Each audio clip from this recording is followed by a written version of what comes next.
So hello guys, ayan, nandito ako ngayon sa Kaya Homes Phase 3. So ang Phase 3 po natin ay mga row houses po ito. So ayan, ito po ay corner po ito. Ayan, nakikita po yung aking anino. Ayan, so buksan po natin.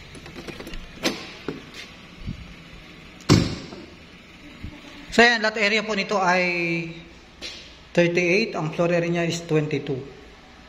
So ayan po, may kesame na po ito. Ayan.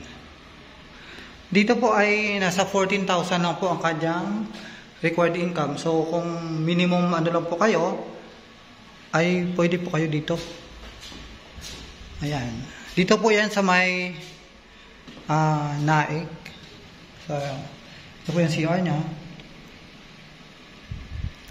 Dito po yung turnover natin. Kaya po nagpapapintura sa Tapos ito yung yan po.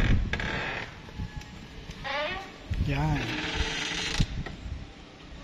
So mayroon siyang laboratory sa default.